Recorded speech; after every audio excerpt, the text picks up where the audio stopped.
Hi friends, ఈరోజు నేను గుడ్డి టమాటాల పచ్చడి పెడుతున్నాను. చూడండి ఎంత సైజు చిన్నగా ఉన్నాయో. ఈ చట్నీ తయారు చేస్తున్నాను. అయితే ఈ తయారీకి ఇవి పావు కేజీకి ఎక్కువ ఉంటట్టుంది, అర కేజీకి తక్కువ ఉంటాయి. అందు గురించి ఈ చిన్న గ్లాస్ తోటి ఈ గ్లాస్తో కారం, ఈ గ్లాసు ఉప్పు, కొంచెం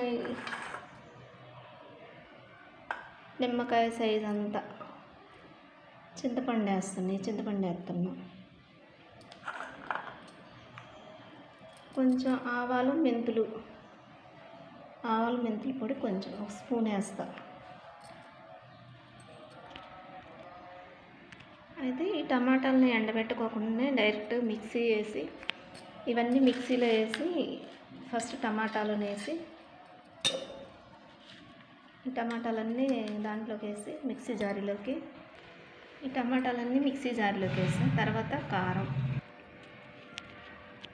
అర కేజీకి తక్కువ ఉంటాయి కాబట్టి ఒక అరగిద్దడి కారం వేస్తున్నా ఈ టమాటాలకి. ఈ టమాటా చట్నీ అంటే నాకు చాలా ఇష్టం. చిన్న టమాటాల చట్నీ అంటే నాకు చాలా ఇష్టం. మొన్న అమ్మ వాళ్ళ ఇంటికి వెళ్తే అక్కడ చెట్టు ఉంది, అమ్మ వాళ్ళ ఇంట్లో చెట్టు ఉంది. ఆ చెట్టుకి అక్కయ్య ఆల్రెడీ కోసి తన దగ్గర పెట్టుకుంది అక్కయ్య. అయితే నాకు చాలా ఇష్టం అక్క అని అంటే తనకు కూడా తెలుసు నాకు ఇష్టం అని. నేను వెళ్ళగానే నాకు ఇచ్చేసింది ఆ టమాటాలు. నేను తీసుకొచ్చుకొని మా ఇంటి దగ్గర టమాటా చట్నీ ప్రిపేర్ చేసుకుంటున్నా. కారం ఈ గ్లాస్ నిండా తీసుకున్నా. ఉప్పు కొంచెం తగ్గించేసా. ఒకవేళ సరిపోకపోతే మళ్ళీ వేసుకోవచ్చు. ఎక్కువైతే ఇబ్బంది అవుతుంది కాబట్టి కొంచెం తగ్గించేసా ఉప్పుని.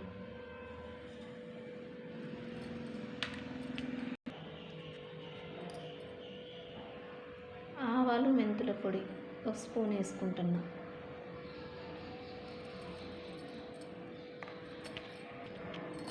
తర్వాత అందులోనే చింతపండు కూడా వేస్తున్నా. ఇవన్నీ కలిపి మిక్సీ వేసుకుంటే టమాటా చట్నీ రెడీ అవుతుంది. ఎండబెట్టే పని లేకుండా వారం 10 రోజులైనా నిల్వ స్టాక్ ఉంటుంది. పచ్చడి చాలా టేస్ట్ ఉంటుందండి. గుడ్డి టమాటాల పచ్చడి అంటే నాకు చాలా ఇష్టం. ఇది నా కోసం ఈ చట్నీ నేను ప్రిపేర్ చేసుకుంటున్నాను.